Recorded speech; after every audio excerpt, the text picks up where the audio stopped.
ED অফিসে প্রয়োজনে মুখ্যমন্ত্রী দৌড়ে যাচ্ছেন, আর এখানে এতজন মানুষ মারা যাওয়ার পরও দৌড়ে যেতে পারছেন না কেন?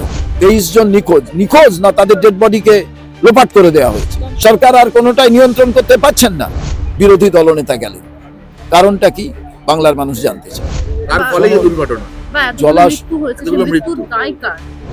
সরকারের মৃত্যুর দায় আবার কে নেন? তার কারণ জলাভূমি যে বুঝিয়ে গোডাউন করা, মাল্টি স্টোরেজ করা, আপনাদের জানা প্রয়োজন যে ল্যান্ড কনভার্সন একটা আইন আছে।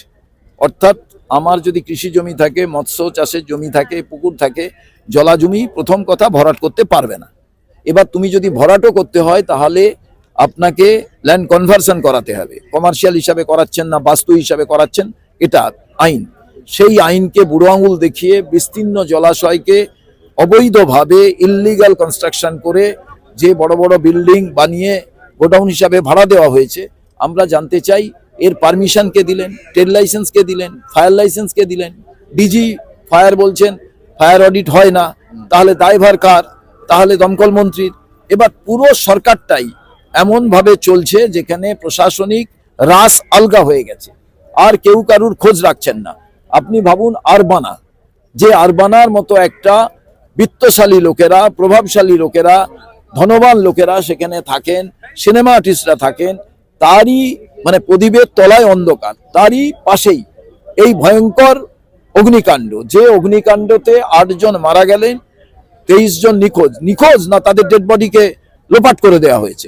তাই বলছেন যে এত মানুষ গোডাউনে থাকবেন কেন? এবার থাকবেন কেন তো আমরা জিজ্ঞেস করব সরকারকে। সরকারেরই তো লুক আফটার করা দরকার। সরকার কি করছেন? তারই তো ওখানকার পঞ্চায়েতের মেম্বার অফ পার্লামেন্ট, সরকারটা কাজ চলছে।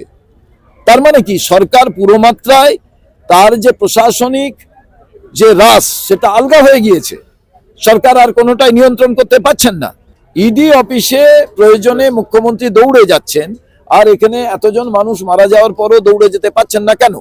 বিরোধী দলনেতা বলেছেন ম্যানমেড অগ্নিকাণ্ড।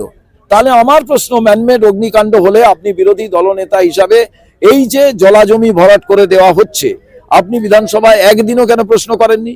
আচ্ছা, এই যে ম্যানমেড অগ্নিকাণ্ড হলো, এই অগ্নিকাণ্ডে পেট্রোল ডিজেলটা কে নিয়ে এলো কেন করে, আর কে দেশলাই কাঠিটা জ্বালালো? এটা কি মুখ্যমন্ত্রী এবং বিরোধী দলনেতা মিলে করেছেন? তার কারণ বাইনারি পলিটিক্সের জন্য, যে সারাদিন আপনারা ওই নিয়েই প্রশ্ন করবেন, তাহলে টিভির চ্যানেলে বিভিন্ন পর্দায় তাহলে তৃণমূল এবং বিজেপি বিদ্যমান থাকবে, আর বাকিদের তাদের আর কোনো আলোচনাই হবে না, অন্য কোনো সমস্যা আলোচনা হবে না। এটা আমরা জানতে চাইছি। দাদা, অখিলেশ যাদব এসেছেন এবং তিনি মুখ্যমন্ত্রীকে বলেছেন যে দেশে একমাত্র বিজেপিকে মোকাবিলা করতে পারেন রাজ্যের মুখ্যমন্ত্রী মমতা বন্দ্যোপাধ্যায়। কি বলবেন? অ্যাকচুয়ালি ব্যাপার ঠিকই বলেছেন, কারণ বন্ধু থাকলেই বেশি করে মোকাবিলা করা যায়, শত্রু থাকলে কাছাকাছি আসে না কেউ না। কংগ্রেস ছাড়া বিজেপি আরএসএস এর যে বিচারধারা, তার বিরুদ্ধে লড়াই করার জন্য ভারতবর্ষে অন্য কোনো রাজনৈতিক দল নেই। সবাই বন্ধুত্ব করেছে, এই শহীদ মিনার তার ইতিহাসের সাক্ষী। আরো ভালো ভালো খবর দেখতে সাবস্ক্রাইব করুন বাংলা হান্টের ইউটিউব চ্যানেল। বাংলা হান্টের আরো খবর দেখতে নজর রাখুন। বাংলা খবর মানেই বাংলা হান্ট।